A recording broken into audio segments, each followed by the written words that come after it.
মহাসচিব আমাদের অভিভাবক, তিনি বাংলাদেশের গণতন্ত্রের মহানের বন্ধুবর।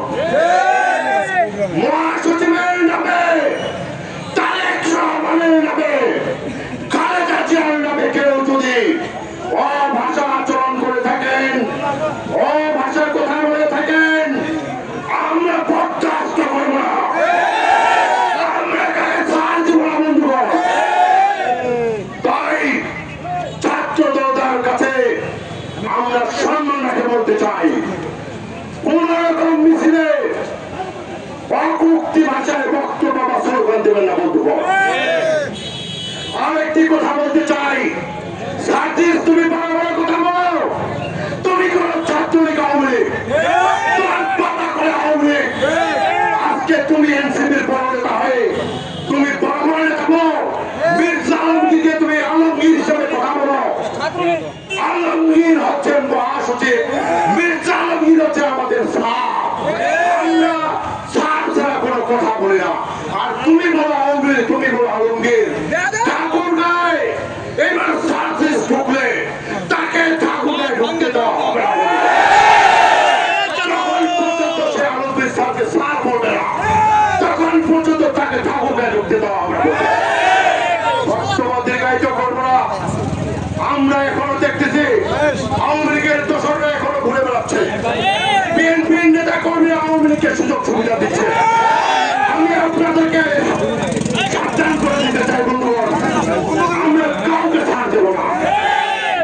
আমার বক্তব্য দীর্ঘায়িত না করে ঠাকুরগাঁ সদর উপজেলার সকল ইউনিয়নদেরকে ধন্যবাদ জানিয়ে আমার সাধারণ সম্পাদক সহ, সাংগঠনিক সম্পাদক সহ, সিনিয়র সহ সভাপতি রাব্বি, মিন্টু সহ সকলকে ধন্যবাদ জানিয়ে আমার বক্তব্য এখানে শেষ করছি। চলছে কি তত্ত্বাবধায়ক সরকার নির্বাচন দেওয়ার জন্য একটি সরকার নির্ধারণ করেছে, যে নির্বাচন সরকার আছে ডক্টর ইউনূস সরকার। সেই ইউনূস সরকার যে উপদেষ্টা সহ বাংলাদেশকে নিয়ে পায়তারা শুরু করেছে। কিছু নতুন দল যারা আমাদের যুব দলের ওয়ার্ড কমিটির সমতুল্য নয়, ওই ওয়ার্ড কমিটির সমতুল্য নয় নেতাদেরকে নিয়ে আপনার যে নাটক শুরু করেছে, সেই নাটক বাংলাদেশে হতে দেব না। এই যুব দল একাই যথেষ্ট।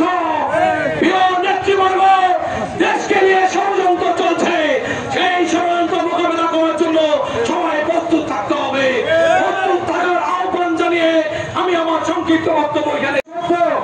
আজ আমরা দেখতে পাই গুটি কয়েক নেতৃবৃন্দ, এনসিপি নামক নেতারা, তারা মনে করে এই আন্দোলনের ফসল শুধু তাদের ঘরে যাবে। তাদের উদ্দেশ্যে শুধু একটি কথা বলতে চাই, বিএনপি যদি আপনাদের পাশে না থাকতো, আপনাদের কোমরের হাড্ডি আপনারা গুনতে পারতেন না। একটা হাড্ডি 100টা হাড্ডি তো করে নিতে হতো বন্ধুগণ। তাই বড় বড় কথা না বলে এখনো সময় আছে, বিএনপির ছায়া দলে এসে আশ্রয় নেন। আপনাদেরকে বিএনপির ছায়া দলে আশ্রয় নেওয়ার জন্য উদাত্ত আহ্বান জানাচ্ছি। পূর্ব ঘোষিত কর্মসূচি নিয়ে সেখানে গেছে, অত্যন্ত লজ্জাস্কর বিষয়। পিছন থেকে এসে তারা হামলা করেছে, ওই ছোট ছোট বাচ্চাদের, ছাত্র জনতার উপরে তারা হামলা করেছে। বন্ধুগণ, আমরা চাই বাংলাদেশে যত রাজনৈতিক দল আছে সকলেই সুন্দরভাবে ওই স্বৈরাচারের বিরুদ্ধে, রাজাকারদের বিরুদ্ধে সকলের ঐক্যমত প্রকাশ করে আগামী দিনে একটি গণতান্ত্রিক সরকার প্রতিষ্ঠিত করবে। আর এই গণতান্ত্রিক সরকার প্রতিষ্ঠার পেছনে এখন সর্ব জায়গায় একটি ষড়যন্ত্র শুরু হয়েছে। এই ষড়যন্ত্রের বিরুদ্ধে আপনাদের তৈরি হতে হবে।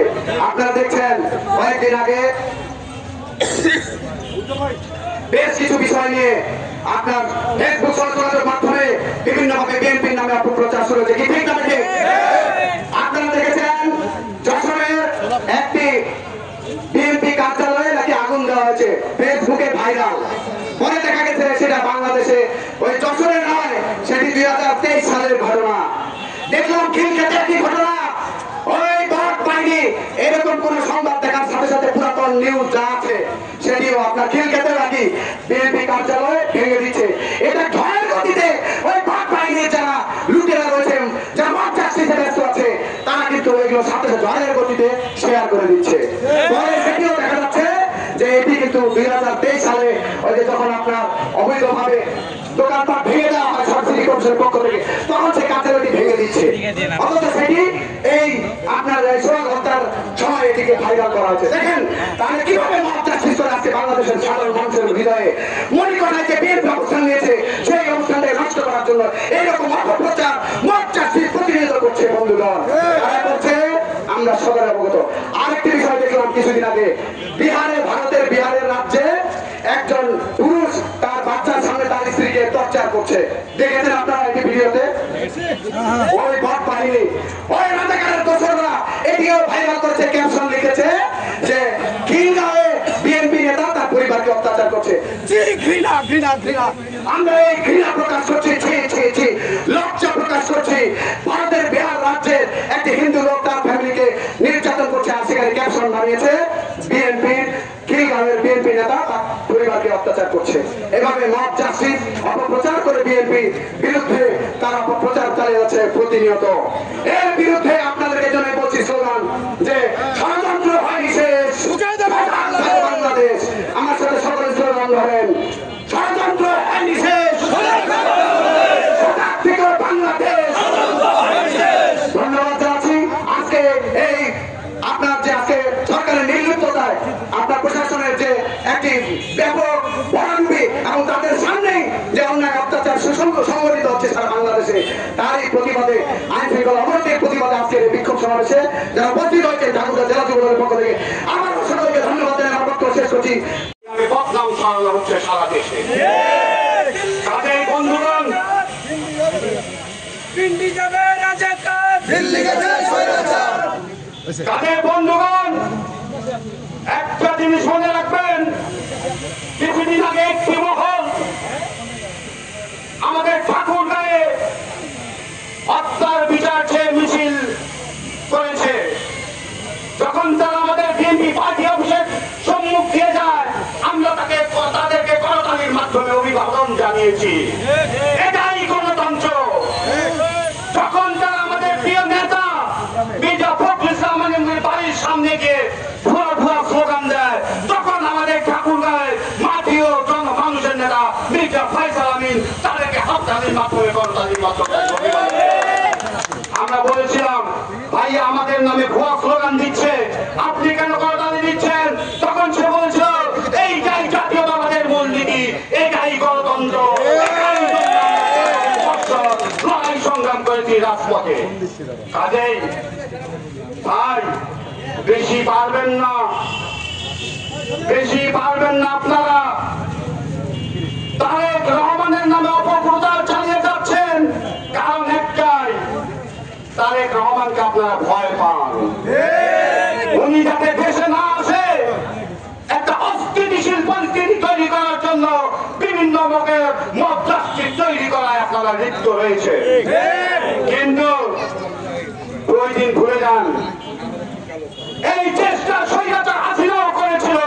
বিনিময়ে লক্ষ কোটি হাজারো জনতাকে পালিয়ে তাকে দিল্লি যেতে বাধ্য করা হয়েছে।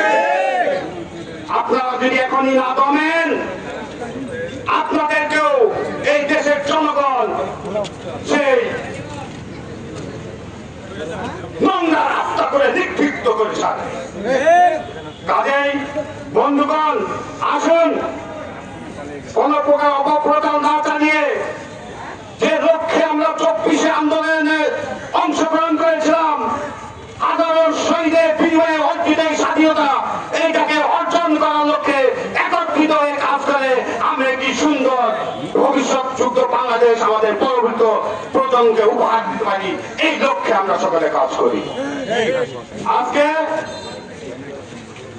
এই প্রখর রোদের মধ্যে আপনারা সকলে একত্রিত হয়েছেন।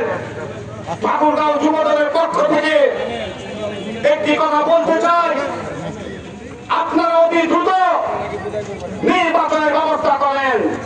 কারণ এই দেশের মালিক জনগণই নিযুক্ত করবে ভোটের মাধ্যমে তার সরকার কে হবে। কাজেই আগামী নির্বাচনে পর্যন্ত আমরা সকলকে মাঠে একত্রিত হয়ে থাকবো সকল প্রকার মব জাস্টিসের বিরুদ্ধে, এবং আগামী নির্বাচনে বিপুল ভোটের ব্যবধানে বাংলাদেশ জাতীয় শক্তিকে এই দেশে ক্ষমতা সিংহাসনে অধিষ্ঠিত করে, যথা জনগণের চাও পাওয়াকে এই দেশে অধিষ্ঠিত করে, তারপর আমরা ভাই ভাই ইনশাআল্লাহ। এই আশাবাদ ব্যক্ত করে আমার এই বক্তব্য এখানে শেষ করছি। এবং আজকে এই অসহনীয় গরম উপেক্ষা করে আমাদের প্রোগ্রামে উপস্থিত হওয়ার জন্য সবাইকে জানাই ঠাকুরগা জেলা যুবদলের পক্ষ থেকে সংগ্রামী শুভেচ্ছা ও অভিনন্দন। শুভেচ্ছা মনোজ।